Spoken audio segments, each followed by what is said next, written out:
이제 두 번의 주일만 지나게 되면 뭘 맞이합니까?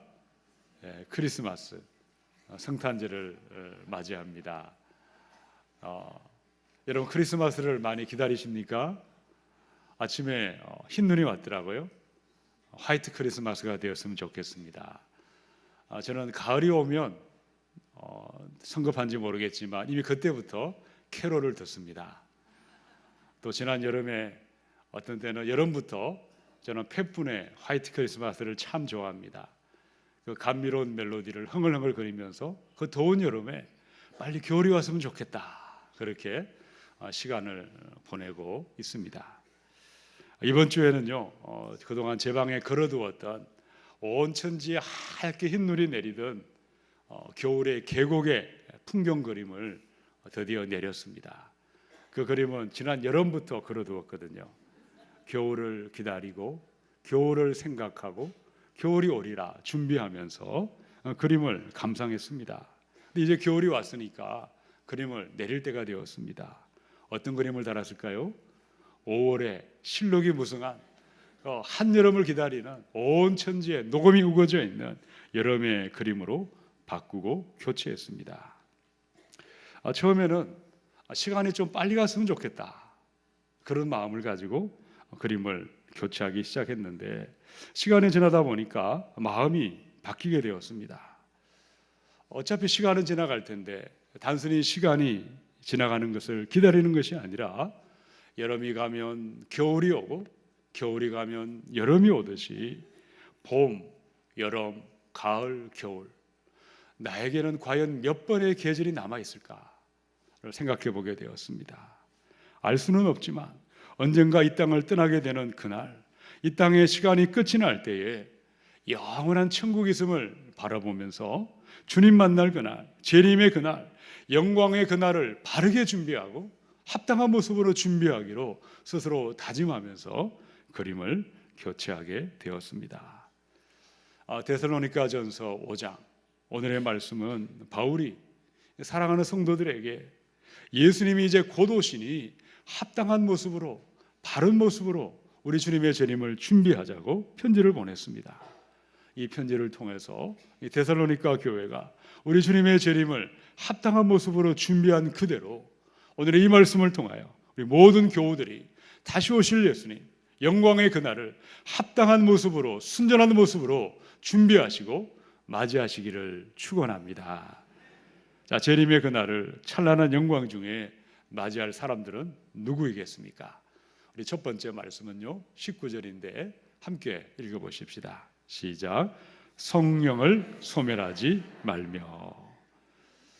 소멸하다는 말은요, 불을 끄다는 말이죠. 성령님의 불을 끄지 말라. 바울이 교회를 향해서 성령의 불을 끄지 말라고 말했던 이유는 가만 내버려 두면 성령의 불이 꺼져버리기 때문입니다. 실제로 데살로니가 교회 어떤 교인들이 성령님의 역사에 대해서 잠잠이라도 있었으면 얼마나 좋았겠습니까? 근데 그들은 성령님의 역사를 회방했습니다. 성령의 역사에 찬물을 끼얹어 버리고 말았던 것입니다. 여러분, 성령님은 왜 오셨을까요? 성령님이 오셔서 하시는 일이 크게 세 가지가 있죠. 요한복음에 보면 죄에 대해서 책망하십니다. 의에 대해서 훈계하십니다. 그리고 심판에 대해서 말씀하십니다. 성령을 인정하고 성령을 따라가는 사람들마다 성령님을 거역할래야 거역할 수가 없습니다. 성령이 이것이 죄라고 말하면 회개하고 즉시 돌이키도록 그렇게 발버둥을 치는 것입니다. 이 길로 걸어가는 것이 바른 길이고 이것이 의로운 길이라고 말하면 그 길을 가기 싫어도 가기 위해서 엎드리게 되는 것이 성령의 역사입니다. 왜 그렇게 사는 것일까요? 나의 모든 말과 나의 모든 행실은 주님 오실 그날에 일일이 모든 것이 그리스도의 심판대 앞에 드러나게 되고 심판이 있기 때문입니다. 자, 그런데 성령님을 소멸하고 거역하는 사람은 어떻게 살게 되어 있겠습니까? 죄가 죄인 줄을 깨닫지 못합니다. 양심의 가책을, 양심의 그런 흔들림이 있는 것을 잊어버린 지가 오래되었습니다. 아무리 의인의 길을 이것이 바른 길이라고 말해주어도 그 길을 원하지 않습니다. 그 길을 가려고 하지 않는다는 것이죠. 그들은 여호와를 경외하지 않습니다. 그리스도의 심판대를 가소롭게 여기는 사람들이라는 것이죠. 로마서 8장의 9절입니다. 만일 너희 속에 하나님의 영이 거하시면 너희가 육신에 있지 아니하고 영에 있나니 누구든지 그리스도의 영이 없으면 그리스도의 사람이 아니라. 성령님이 있는 사람이 있고 성령님이 없는 사람이 있습니다. 여러분이 성령의 사람인지 아닌지 이런 그 증거는 분명하게 나타나게 되어 있죠. 성령의 사람들은요, 죄를 미워하고 죄를 진실로 회개합니다. 성령의 사람은 예수님을 믿는 믿음이 살아 있습니다. 죽은 믿음이 아닙니다. 성령의 사람은 말과 행실에 거룩함이 나타나게 되어 있죠.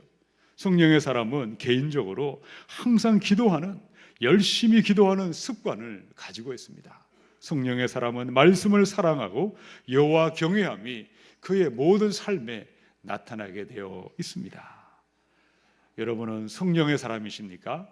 아니면 육신의 사람이십니까? 바울이 말하기를 누구든지 성령이 없는 자는 그리스도의 사람이 아니요 하나님의 나라에 들어갈 권리가 없다고 선포했습니다. 유다서 1장의 18절 19절입니다. 그들이 너희에게 말하기를 마지막 때에 자기의 경건하지 않은 정욕대로 행하며 조롱하는 자들이 있으리라 하였나니 이 사람들은 분열을 일으키는 자며 육에 속한 자며 성령이 없는 자니라. 여러분, 교회 다니는 그들에게 이 편지를 보냈죠. 왜? 교회를 다니고 있음에도 세례도 받았습니다. 교회 직분도 받았습니다. 그럼에도 왜 많은 사람들은 정욕대로 살아가고 조롱하고 살아가고 있을까요? 이 조롱한다는 것은 말로서 그냥 말장난하는 것을 가리키는 것이 아니고 이 말의 뜻은 주님의 뜻을 알고 있습니다. 알지만 내 뜻대로 사는 것, 알지만 주님의 뜻을 따라가지 않는 것을 가리켜 조롱하는 자라고 말씀했습니다. 왜 많은 교인들이 분열을 일으키고 성령이 없는 모습으로 그렇게 당연하게 살아가고 있을까요? 어떻게 해야 성령이 있는 사람으로 성령을 불을 끄트리지 않는 길을 걸어갈 수가 있겠습니까? 유다서 1장 20절의 말씀인데요, 우리 자막을 함께 읽어보십시다. 시작. 사랑하는 자들아, 너희는 너희의 지극히 거룩한 믿음 위에 자신을 세우며 성령으로 기도하며. 아멘. 우리가 성령님을 따라서 기도하라고 마음에 부담을 주실 때 기도의 자리로 나아가시기 바랍니다. 성령을 따라 기도할 때 내 안에 새 마음을 부어주세요. 내 안에 새 영을 부어주십니다. 새 속에 물들지 않게 하시고 마음의 온갖 쓰레기들을 치워주십니다. 그리해서 성령님의 불이 계속해서 활활 타오르도록 역사하십니다. 자, 그런데 반면에 기도하지 아니하면 기도할 마음을 먹지 않습니다. 기도의 제단의 불이 꺼져버렸습니다. 어떠하겠습니까? 먼지가 쌓이듯이 내 마음의 욕심과 탐욕의 먼지는 쌓여가는 것입니다. 잡초가 자라나듯이 오물과 쓰레기가 잡초처럼 마음을 뒤덮어 버리니 성령의 불이 완전히 꺼져버리고 마는 것입니다. 교인들을 보면 어떤 분들은요, 운전대를 잡고 운전을 하고 계시는데 대단히 미안하지만 졸음운전을 하는 분들이 있는 것 같아요. 또 어떤 분들은 엄주운전을 하시는 분들도 비유를 들면 그런 형상을 하고 있습니다. 예배드리는 것, 말씀 듣고 기도하는 것, 온통 졸리기만 합니다. 세상의 잠에 깊이 취해 있다는 거죠. 세상의 쾌락에 취해 있기 때문에 마치 엄주운전하듯이 졸음운전하듯이 그렇게 영적인 생활을 하고 있다면 영적인 것들이 얼마나 지루하겠습니까? 기도한 지도 한참 오래전의 일이 되어버렸고 예배하고 말씀 듣고 기도하는 모든 것들이 그저 아무런 감동도 없이 다가오고 있다면 여러분, 계속해서 거기를 떠나지 않고 운전대를 잡고 가면 어떻게 될까요?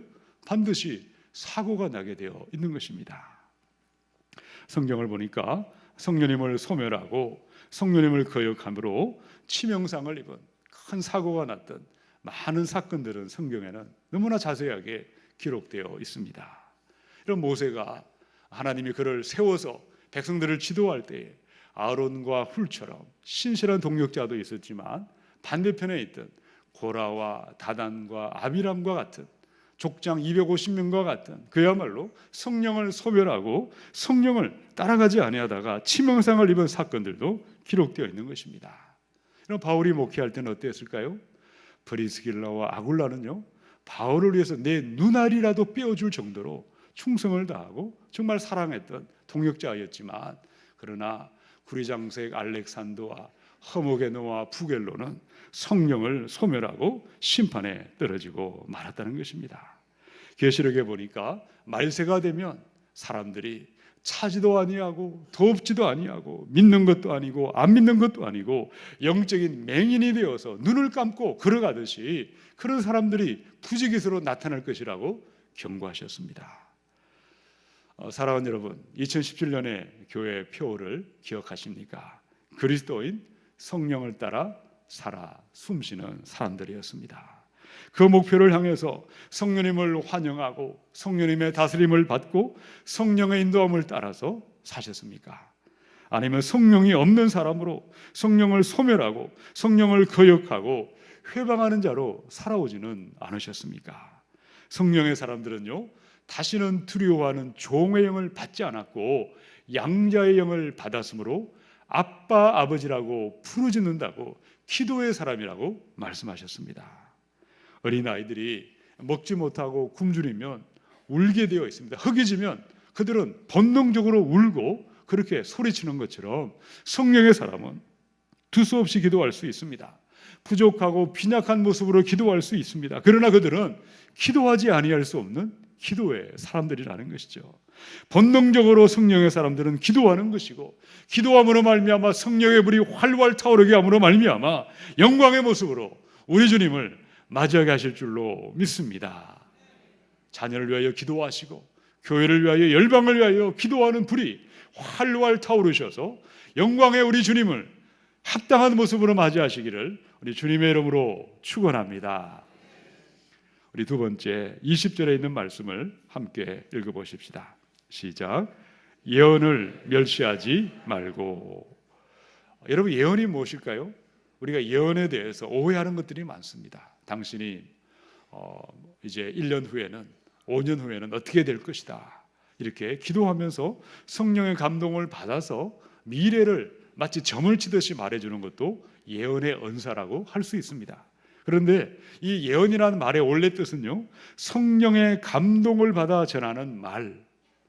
여러분, 한 개인을 향해서 예언하는 것은 맞는 경우도 있지만 틀릴 경우도 많습니다. 그러나 최고의 예언은, 변하지 않는 확신한 예언은 이 신구약 66권의 성경 말씀이 최고의 예언인 줄로 믿으시기 바랍니다. 여러분, 이 성경의 예언의 말씀을 목회자들이 기도하며 준비하고 성령의 음성을 듣고 여러분에게 전달하는 것, 이 강대상에서 선포하는 말씀이 가장 최고의 예언인 줄로 믿으시기 바랍니다. 자, 그런데 어떤 사람들은 성령의 감동을 받아서 목회자들이 전하는 예언의 말을 멸시하는 사람들이 있었습니다. 멸시한다, 경멸하다, 무시하다, 소홀히 하다, 깔보고 업신여기다, 상대방을 마치 아무것도 아닌 것처럼 그렇게 대하는 것을 가리켜 멸시한다라는 뜻입니다. 어떻게 하면 예언을 멸시하는 것일까요? 목회자가 말씀을 선포할 때 하나님의 말씀으로 들은 적이 없습니다. 그저 어떤 목사의 개인의 의견으로 한 인간의 생각으로 받아들인다면 그것이 바로 예언을 멸시할 수가 있는 것입니다. 데살로니가전서 2장의 13절, 이러므로 우리가 하나님께 끊임없이 감사함은 너희가 우리에게 들은 바 하나님의 말씀을 받을 때에 사람의 말로 받지 아니하고 무엇으로 받았죠? 하나님의 말씀으로 받음이니. 여러분, 설교자의 메시지를 들을 때에 하나님의 말씀으로 인정하고 받아들이기만 한다면 말씀은 그 사람 안에 생생하게 살아 역사하는 것이고 기적과 권능과 능력이 끊임없이 나타나게 될 줄로 믿습니다. 엘리 같은 그런 타락한 제사장을 통해서도 한나의 복이 임했고 사무엘의 축복이 임했습니다. 여러분, 목회자가 부족할지라도 하나님의 말씀을 들을 때에 하나님의 권능이 나타나게 될 줄로 믿으시기 바랍니다. 자, 그런데 예언의 말씀을 사람의 말이나 한 사람의 주장이나 강연 정도로 받아들이는 사람들이 있다면 어떠하겠습니까? 어떤 능력도 나타나지 않는 것입니다. 호텔이라든지 강연장이라든지 강의하는 강의실에서 저명한 세상의 강사들이 말하는 것이나 예배당에서 목회자가 설교하는 것이나 똑같은 것이라고 생각하는 분들도 있는 것 같습니다. 자, 그렇다면 말씀을 듣는 회중의 입장에서는 무엇이 중요할까요? 저 강사가 얼마나 똑똑한 사람인가, 얼마나 많이 배운 사람이고 박사학위는 몇 개가 있고 책은 도대체 얼마나 출판을 했고 얼마나 똑똑한 사람인지 그 이력서와 화려한 것을 보면 이제 강연을 들을 마음이 나는 것이죠. 그러지 않은 평범한 사람이라면 강연을 들을 이유가 없는 것입니다. 심지어 말씀을 전하는 그들의 목소리나 말투가 이상하다, 말을 전달하는 기술이 형편없다, 성격은 이상하다, 한번 밉게 보이기 시작하면 무슨 말을 해도 다 부정적인 눈으로 바라보게 되어 있는 것입니다. 자, 그런데 이런 주장은 어쩌면 사실일 수도 있죠. 목회자들은 여러분과 똑같은 부족한 인간들입니다. 그들이 하나님의 말씀을 받아서 대언하고 전달하는 사람이지 자기 말을 하는 사람들이 아니라는 것이죠. 그러나 또 많은 문제가 있는 목회자들도 있을 수가 있습니다. 또 반면에 어떤 일들이 있을까요? 예수님 당시에 바리새인들, 서기관들, 대제사장들, 그들은 예수님의 말씀을 미워했지만 예수라는 나사렛 예수 그 사람 자체를 미워하고 예수님 자체를 싫어했습니다. 그들은 말씀을 경멸하고 말씀을 듣는 그런 마음의 준비가 없었다는 것입니다. 자, 말씀도 문제가 없다면, 말씀을 전하는 사람도 문제가 없다면 또 어떤 일이 있을까요? 말씀을 듣는 사람에게도 문제는 있을 수가 있는 것입니다. 고린도후서 11장의 3절입니다. 뱀이 그 간계로 하와를 미혹한 것 같이 너희 마음이 그리스도를 향하는 진실함과 깨끗함에서 떠나 부패할까 두려워하라. 바울이 편지를 썼을 때 그 편지를 받는 사람들 가운데 바울이 사도라는 것을 인정하지 않던 교인들이 있었습니다. 심지어 바울은 너희 영혼에는 아무런 관심이 없고 헌금을 갈취하는 사기꾼이라고, 돈만을 밝히는 사람이라고 억지 주장을 부리던 자들도 고린도 교회 안에 있었습니다. 이런 그 말이 사실이었습니까? 거짓이었습니다. 다 지어낸 말이었습니다. 거짓으로 바울을 욕했고 공격하고 하나님을 대적했습니다. 그 일로 인해 교회 안에 다툼과 분열이 일어났고 은혜와 평강은 깨어져 버렸고 많은 사람들이 힘들어하고 고통했고 그들은, 그 당사자들은 심판과 하나님의 저주를 받아야만 했던 것입니다. 여러분, 지금도 마찬가지입니다. 예언의 말씀, 계시의 말씀은 끊임없이 강대상에서 선포될 것입니다. 그런데 왜 많은 사람들은 예언의 말씀을 멸시하고 하나님을 대적하고 멸망의 길로만, 심판의 길로만 달려가는 것입니까? 마음이 부패해버렸다면, 나의 마음의 진실함과 깨끗함을 잊어버렸다면 예수님이 와서 말씀을 전할지라도 말씀을 멸시하고 하찮게 여길 수밖에 없지 않겠습니까? 이 시간 우리 안에 성령이 주시는 가난하고 낮은 마음, 착하고 겸손한 마음으로 말씀을 듣고 예언의 말씀 앞에 서시기 바랍니다. 우리 마음의 진실함과 깨끗함을 회복해야 하겠습니다. 바로 그때에 성령이 주시는 가난하고 낮은 마음으로 이 말씀을 들으심으로 말미암아 주님 오실 영광의 그날을 기쁨과 영광 중에 맞이하시기를 우리 주님의 이름으로 축원합니다. 우리 세 번째 21절과 22절을 함께 읽어보십시다. 시작. 범사에 헤아려 취하고 악은 어떤 모양이라도 버리라. 아멘. 현대인의 성경에서는 이렇게 해석했습니다. 모든 것을 잘 살펴, 선한 것은 붙잡고 악한 것은 흉내도 내지 마십시오. 헤아리다, 분간하다, 살펴보다. 이 말은요, 금화, 은화를 가지고 상거래를 할 때 내가 받는 이 금화가 이 진짜인지 이런 중요하지 않습니까? 금전을 받았는데 가짜라면 큰일 나잖아요. 이 금화가 진짜인지를 한번 두드려보고 이로 한번 깨물어보고 껍질도 한번 벗겨보고 정말 자세하게 살펴보는 것을 가리켜 헤아려라 라는 말입니다. 당시 데살로니가 교회에 어떤 사람들이 이것이 예언의 말씀이고 이것이 계시의 말씀이라고 전하고 있었는데 그들의 생활을 보니까 자기 아내를 버리고 엄란한 죄를 짓는 사람들이 있었습니다. 또 재림이 있다고 말하는 사람들이 있었는데 굳이 재림이 있는데 일할 필요가 뭐가 있느냐, 빈둥빈둥거리고 일만 만들고 일을 하지 않는 사람들, 그런 교인들이 고린도 교회, 데살로니가 교회 안에 나타나고 있었다는 것입니다.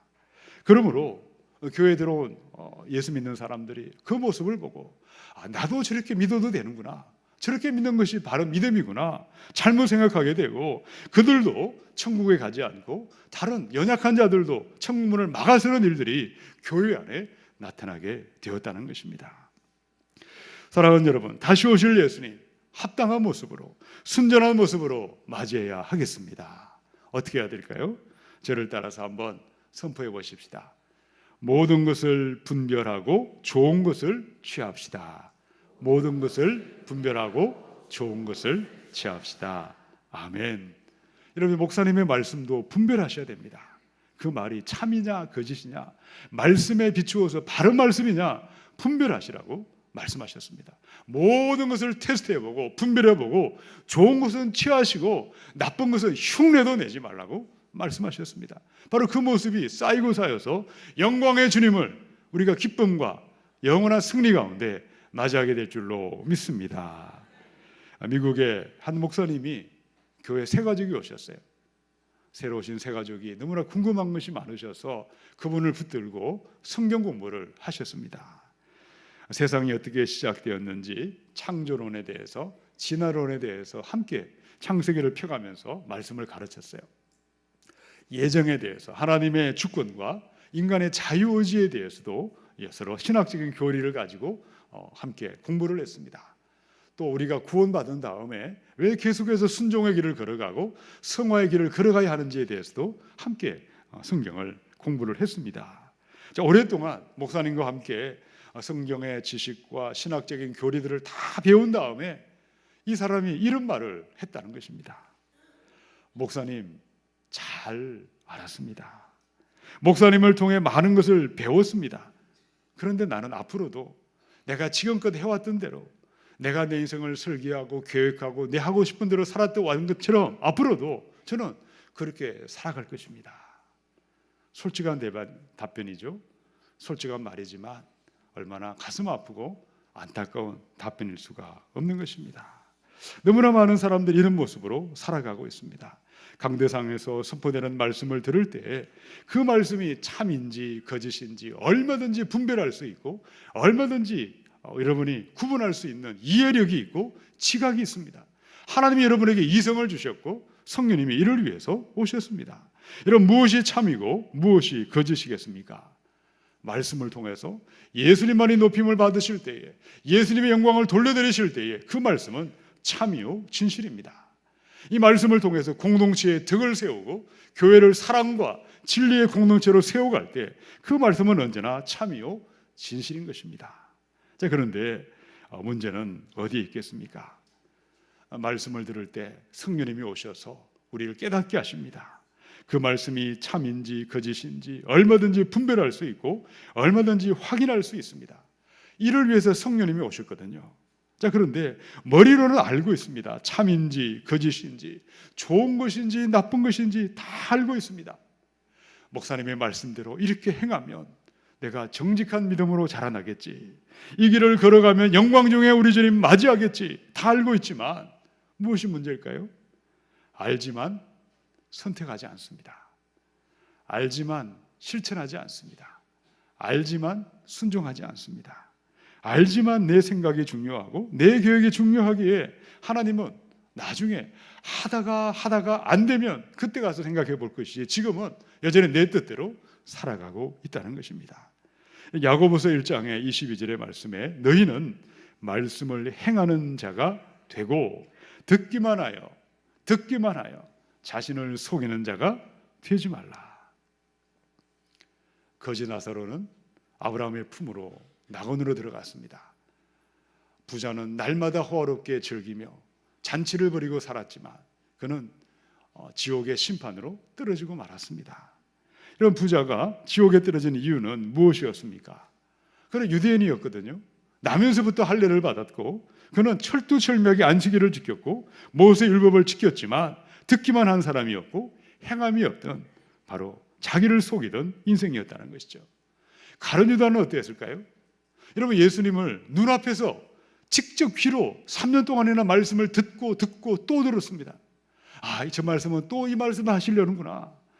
그런데 그는 예수님을 듣기만 하였지 행하지 않았던 자신을 속이던 인생으로 끝나고 말았습니다. 요한복음 6장에 보면요, 수많은 사람들이 예수님께 구름대처럼 몰려들었습니다. 왜 왔죠? 떡을 먹고 배가 불러서 또 배부르기 위해서 예수님을 찾아왔지만 말씀을 듣고 행함이 없던 사람이었고 듣기만 하며 자신을 속이던 인생이었다는 것입니다.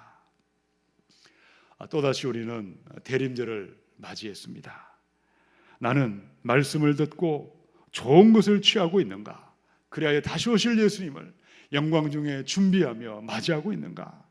아니면 듣기만 하고 속이는 사람이 되어서 재림의 날을 헛되이 준비하며 소중한 시간을 허비하고 있지는 않으십니까? 지금 내 앞에 영원한 천국의 문이 닫히기 전에 우리의 삶을 파멸로 인도하는 어둠의 영을, 불순종의 영을 대적하시고 하나님의 영 성령을 따라서 모든 것을 분별하시고 마귀를 대적하고 선한 것을, 좋은 것을 취하시고 선택함으로 말미암아 영광 중에 우리 주님을 맞이하시기를 우리 주님의 이름으로 축원합니다. 23절을 우리 읽고 말씀을 마무리하겠습니다. 함께 읽습니다. 시작. 평강의 하나님이 너희를 온전히 거룩하게 하시고 또 너희의 온 영과 혼과 몸이 우리 주 예수 그리스도께서 강림하실 때에 험없게 보존되기를 원하노라. 아멘. 항상 기뻐하고 쉬지 말고 기도하고 범사에 감사하라. 이것이 하나님의 뜻이다. 오늘 이 본문 바로 앞에 있는 데살로니가전서 5장 16, 17, 18절은 너무나 잘 아는 말씀인데 그 다음의 말씀은요 우리가 잘 기억하지 못합니다. 오늘 말씀을 꼭 기억하시기 바랍니다. 성령을 소멸하지 마시고 예언의 말씀을 멸시하지 마시고 모든 것을 분별하고 성령을 따라 좋은 것을 취하심으로 말미암아 주님 오실 재림의 그날이 축제의 날이 되고 기쁨의 날이 되고 영광의 날이 되어 여러분에게 임하시기를 우리 주님의 이름으로 축원합니다. 함께 기도하겠습니다.